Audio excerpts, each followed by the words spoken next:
भारत बनाम Pakistan, Asia cup 2025 का वो मुकाबला जिसका मतलब सबको इंतजार था। हाँ बिल्कुल। आज दुबई इंटरनेशनल क्रिकेट स्टेडियम में माहौल एकदम गर्म है। रविवार 14 सितंबर 2025 और ये सिर्फ एशिया कप का छठा मैच नहीं है। ये तो क्रिकेट की दुनिया की सबसे बड़ी टक्करों में से एक है। सही कहा। जब ये दोनों टीमें आमने सामने होती है ना तो बस उम्मीदें आसमान पर होती हैं और रोमांच वो तो पूछिए मत। बिल्कुल। और इस महामुकाबले से पहले जो भी जानकारी सामने आ रही है, चाहे वो टीमों की हालिया फॉर्म हो, खिलाड़ियों का प्रदर्शन या फिर दुबई की पिच का मिजाज, वो सब इस इंतजार को और बढ़ा रही हैं। हमारे पास जो विश्लेषण मौजूद है वो इन्हीं सब पहलुओं पर थोड़ी रोशनी डालता है। तो आज हमारी कोशिश यही रहेगी कि इस मैच से जुड़ी जो भी जरूरी बातें हैं उनको समझें, थोड़ा उनका विश्लेषण करें। हाँ। दोनों टीमें किस सोच के साथ उतरेंगी मैदान में, कौन से खिलाड़ी हैं जो मैच पलट सकते हैं, पिच और टॉस की क्या भूमिका होगी, मतलब संक्षेप में कहें तो इस बड़े मुकाबले की पूरी तस्वीर साफ करने की कोशिश करते हैं। बिल्कुल। और जानकारी के आधार पर ये देखते हैं कि क्या निकल कर आता है। और ये इसलिए भी खास हो गया है क्योंकि दोनों ही टीमें अपने पिछले मैच जीत कर आ रही हैं। हाँ, ये एक अहम बात है। भारत ने यूएई को हराया और पाकिस्तान ने ओमान पर जीत दर्ज की। मतलब जीत की लय, वो कहते हैं ना, दोनों को मिल चुकी है। तो चलिए फिर शुरू करते हैं इस दिलचस्प मुकाबले की परतें खोलना। सबसे पहले टीमों की मौजूदा फॉर्म पर ही बात करते हैं। भारत की T20 लय, उसको लेकर काफी अच्छी बातें सुनने को मिल रही हैं, खासकर यूएई के खिलाफ उनकी जीत के बाद। हाँ, यूएई के खिलाफ उनका प्रदर्शन तो वाकई मतलब जबरदस्त था। पहले गेंदबाजी की यूएई को सिर्फ 57 पर रोक दिया। सिर्फ 57? हाँ, और उसमें कुलदीप यादव और शिवम दुबे ने मिल के 7 विकेट निकाल लिए। ये गेंदबाजी की ताकत दिखाता है।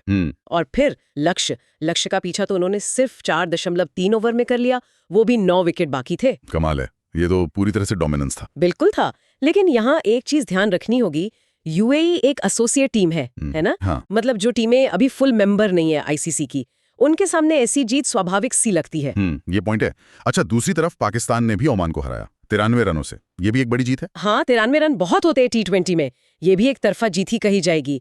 उन्होंने पहले बैटिंग करते हुए 16-7 बनाए, जो ठीक स्कोर है। हाँ, 16-7 तो अच्छा स्कोर है। और फिर ओमान को सिर्फ 67 पर ऑल आउट कर दिया। पाकिस्तान के लिए कौन चमका उस मैच में? मोहम्मद हारिस। उनकी 43 गेंदों में 66 रन की पारी काफी अहम थी। उसने उन्हें एक अच्छा स्कोर बनाने में मदद की। और गेंदबाजी में भी, जैसे साइम अयूब, सुफियान मुकीम और फहीम अशरफ, सबने 2-2 विकेट लिए। तो मतलब बैलेंस्ड परफॉर्मेंस रहा। हाँ, संतुलित कहा जा सकता है। लेकिन यहाँ भी वही बात लागू होती है, ओमान भी एक एसोसिएट टीम है।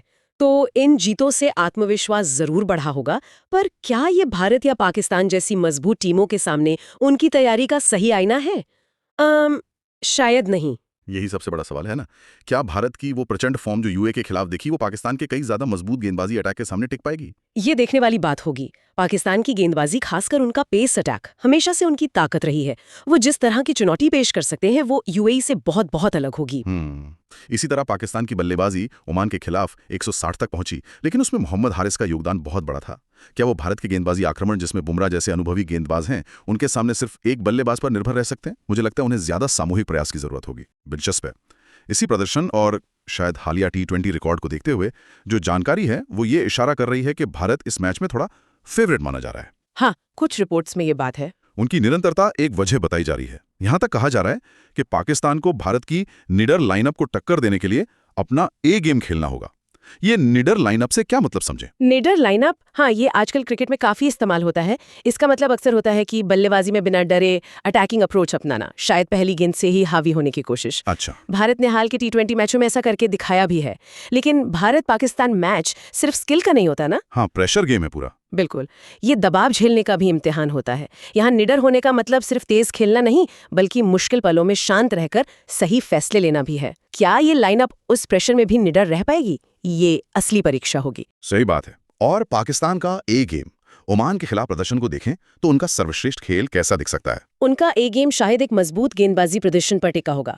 मतलब पहले बल्लेबाजी करके एक चुनौतीपूर्ण स्कोर बनाना, मान लीजिए 170-180 के आसपास। Competitive total. हाँ, और फिर अपने गेंदबाजों पर भरोसा करना कि वो भारत के बल्लेबाजों को रोक सकें।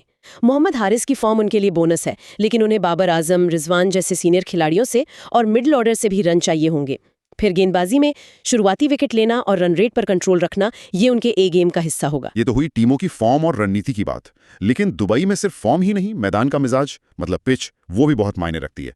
क्या जानकारी है पिच के बारे में? शुरुआती ओवरों में स्विंग की उम्मीद है क्या? हाँ, विश्लेषण से यही बात निकल कर आ रही है कि नई गेंद से तेज गेंदबाजों को मदद मिल सकती है हवा में, और शायद पिच से भी थोड़ी मूवमेंट देखने को मिल सकती है। अच्छा, ये शुरुआती कुछ ओवरों को काफी रोमांचक बना सकता है, लेकिन ये भी कहा जा रहा है कि एक बार बल्लेबाज सेट हो गया तो फिर उसके लिए रन बनाना आसान हो सकता है। मतलब पिच बाद में बैटिंग के लिए बेहतर हो सकती है। हाँ, ऐसा हो सकता है, लेकिन नए बल्लेबाज के लिए आते ही रन बनाना शायद थोड़ा मुश्किल हो। उसको थोड़ा टाइम लग सकता है एडजस्ट होने में। और अब इसका टॉस पर क्या असर पड़ेगा? रिपोर्ट्स तो कह रही है कि कप्तान टॉस जीतकर पहले गेंदबाजी करना पसंद करेंगे। हाँ, ये दुबई में शाम के मैचों में एक आम ट्रेंड है।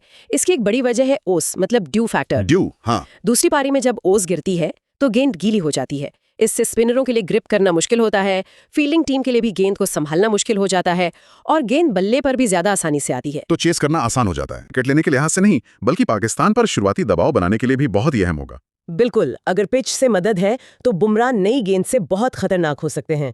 पाकिस्तान के ओपनर्स के लिए वो शुरुआती ओवर निकालना एक बड़ी चुनौती होगी। अगर भारत शुरुआत में ही 1-2 विकेट ले लेता है तो मैच पर उनकी पकड़ मजबूत हो सकती है। ये सिर्फ रन रोकने या विकेट लेने की बात नहीं, ये एक साइकोलॉजिकल एडवांटेज लेने की भी बात है। लेकिन क्या दुबई में हमेशा पहले गेंदबाजी करना ही जीत की गारंटी होती है? मतलब ये टीम की अपनी ताकत पर भी तो निर्भर करता होगा ना? बहुत अच्छा सवाल है ये। जैसे अगर पाकिस्तान को अपनी गेंदबाजी पर बहुत भरोसा है, तो क्या वो पहले बल्लेबाजी करके भारत की वो जो निडर बल्लेबाजी है उसको प्रेशर में लाने की नहीं सोच सकता? हाँ, बिल्कुल सोच सकता है। जरूरी नहीं कि हर टीम टॉस जीतकर गेंदबाजी ही चुने। अगर किसी टीम को लगता है कि उनकी गेंदबाजी इतनी मजबूत है कि वो कोई भी स्कोर डिफेंड कर सकती है, या उन्हें लगता है कि दूसरी पारी में पिच धीमी हो सकती है, हाँ, ये भी हो सकता है। तो वो पहले बल्लेबाजी का फैसला भी ले सकते हैं। पाकिस्तान अपनी गेंदबाजी की ताकत के दम पर ऐसा सोच सकता है। वहीं भारत को अपनी गहरी बल्लेबाजी लाइनअप पर भरोसा हो सकता है कि वो कोई भी टारगेट चेस कर सकते हैं। तो टॉस का फैसला सिर्फ पिच और ओस देखकर नहीं लिया जाता। उसमें अपनी टीम की ताकत, विरोधी की कमजोरी और उस दिन की रणनीति सब कुछ शामिल होता है। सही बात है। चलिए अब उन खिलाड़ियों की बात करते हैं जिन पर सबकी निगाहें टिकी होंगी। भारत की तरफ से अभिषेक शर्मा का नाम काफी चर्चा में है। यूएई के खिलाफ उनकी वो 16 गेंदों में 30 रन की पारी, उसने सबका ध्यान खींचा है। हाँ, और सिर्फ वो पारी नहीं, उनके T20 इंटरनेशनल स्टैट्स भी काफी प्रभावशाली हैं। 17 पारियों में 565 रन, औसत 33 से ज्यादा का। लेकिन जो चीज सबसे ज्यादा ध्यान खींचती है वो है उनका स्ट्राइक रेट 193.50। 193? हाँ, बहुत ज्यादा है ये तो। हाँ, स्ट्राइक रेट मतलब प्रति 100 गेंद पर बनाए गए रन। लगभग 200 का स्ट्राइक रेट दिखाता है कि वो कितनी तेजी से स्कोर को आगे बढ़ा सकते हैं। मुझे विश्लेषण में एक लाइन बड़ी दिलचस्प लगी कि अगर अभिषेक चल निकलें तो भारत एक शानदार स्थिति में पहुंच सकता है। ये उनकी इम्पैक्ट क्षमता दिखाता है। इसमें कोई शक नहीं। पारी की शुरुआत में इस तरह का विस्फोटक बल्लेबाज किसी भी टीम के लिए बहुत फायदेमंद हो सकता है। वो पावर प्ले में ही मैच का रुख बदल सकते हैं और आने वाले बल्लेबाजों से प्रेशर हटा सकते हैं। लेकिन यहाँ सिक्के का दूसरा पहलू भी है। क्या ये जो अति आक्रामक अंदाज है वो पाकिस्तान के अनुभवी और वर्ल्ड क्लास बॉलिंग अटैक के सामने टिक पाएगा? ये एक बड़ा सवाल है। हाँ, ये तो है। मुझे अपनी आक्रामकता और इस सिचुएशन की समझ के बीच एक संतुलन बनाना होगा। पाकिस्तान जरूर उनके लिए खास योजना बनाकर आएगा। गेंदबाजों में आपने पहले इशारा किया था, जसप्रीत बुमराह। उन्हें मैच का प्रमुख गेंदबाज माना जा रहा है। और क्यों ना माना जाए। नई गेंद के साथ उनके शुरुआती ओवर्स, खासकर अगर स्विंग मिल रही हो, वो मैच की दिशा तय कर सकते हैं। हाँ, विश्लेषण में ये बात भी अहम है कि पाकिस्तान को उनके स्पेल की शुरुआत में विकेट खोने से बचना होगा। अगर बुमराह को लय मिल गई ना एक बार, तो फिर उन्हें रोकना बहुत मुश्किल हो जाता है। वो सिर्फ शुरुआत में ही नहीं, बीच के ओवरों और डेथ ओवर्स में भी उतने ही खतरनाक हैं। पाकिस्तान उनके खिलाफ क्या रणनीति अपना सकता है? सिर्फ संभल कर खेलना काफी होगा उनके सामने? सिर्फ संभल कर खेलना शायद काफी ना हो, क्योंकि बुमराह दबाव बनाना जानते हैं। रणनीति ये हो सकती है कि शुरुआती ओवरों में कम रिस्क लें, स्ट्राइक रोटेट करने पर ध्यान दें, सिंगल डबल पर फोकस करें। हाँ, और शायद दूसरे छोर के गेंदबाज को टारगेट करें। लेकिन ये कहना आसान है, करना मुश्किल। पाकिस्तान के बल्लेबाजों को अपना बेस्ट देना होगा, खासकर बाबर और रिजवान जैसे अनुभवी खिलाड़ियों को जिम्मेदारी लेनी होगी। बुमराह के पूरे 4 ओवर के स्पेल के लिए उनके पास एक क्लियर प्लान होना चाहिए। हमने भारतीय खिलाड़ियों की बात की, क्या पाकिस्तान की तरफ से भी ऐसे खिलाड़ी हैं जिन पर भारत को खास नजर रखनी होगी? मोहम्मद हारिस का जिक्र तो हुआ है। निश्चित रूप से मोहम्मद हारिस ने ओमान के खिलाफ दिखाया कि वो क्या कर सकते हैं। वो मध्य क्रम में आकर तेजी से रन बना सकते हैं और मैच का मोमेंटम बदल सकते हैं। भारत को उनके लिए जरूर प्लानिंग करनी होगी। लेकिन पाकिस्तान की ताकत सिर्फ एक खिलाड़ी नहीं है। उनकी गेंदबाजी हमेशा खतरनाक रही है। फहीम अशरफ, साइम अयूब, सुफियान मुकीम ने पिछले मैच में अच्छी गेंदबाजी की। और अगर शाहीन अफरीदी फिट हैं और खेल रहे हैं, हाँ, वो तो बड़ा खतरा है। तो वो नई गेंद से हमेशा बड़ा खतरा होते हैं। तो भारत को किसी एक खिलाड़ी पर नहीं, बल्कि पाकिस्तान की पूरी टीम, खासकर उनकी गेंदबाजी यूनिट से सावधान रहना होगा। तो अगर हम इन प्रमुख खिलाड़ियों की भूमिकाओं को टीम की रणनीति से जोड़कर देखें तो तस्वीर कुछ ऐसी बनती है। अभिषेक शर्मा भारत को वो तेज शुरुआत दिलाने की कोशिश करेंगे जिसकी बात निडर अप्रोच में होती है। हाँ, जसप्रीत बुमराह पाकिस्तान की शुरुआत को पटरी से उतारने की कोशिश करेंगे। दूसरी तरफ मोहम्मद हारिस पाकिस्तान की पारी को स्पीड दे सकते हैं और उनका गेंदबाजी आक्रमण भारत की बल्लेबाजी की गहराई का कड़ा इम्तिहान लेगा। बिल्कुल सही। ये जो व्यक्तिगत मुकाबले होते हैं ना, ये अक्सर ऐसे बड़े मैचों का नतीजा तय करते हैं। कौन सा खिलाड़ी बड़े मंच के दबाव को बेहतर तरीके से हैंडल करता है और मौके पर परफॉर्म करता है, वही सबसे महत्वपूर्ण हो जाता है। ये सिर्फ स्किल की लड़ाई नहीं है, ये माइंडसेट की भी लड़ाई है। बिल्कुल। तो चलिए इस पूरी चर्चा को समेटते हैं। हमने देखा कि भारत अपनी हालिया फॉर्म, खासकर यूएई पर वो जो डोमिनेटिंग जीत थी, उसके बूते मैदान में उतरेगा। पाकिस्तान भी ओमान को हराकर कॉन्फिडेंस से भरा होगा। हाँ जी। दुबई की पिच शुरुआती ओवरों में तेज गेंदबाजों को मदद दे सकती है और टॉस जीतने वाला कप्तान शायद पहले गेंदबाजी चुनना चाहेगा, खासकर ड्यू फैक्टर को देखते हुए। सही है। नजरें भारत के अभिषेक शर्मा की विस्फोटक बल्लेबाजी और जसप्रीत बुमराह की घातक गेंदबाजी पर रहेंगी।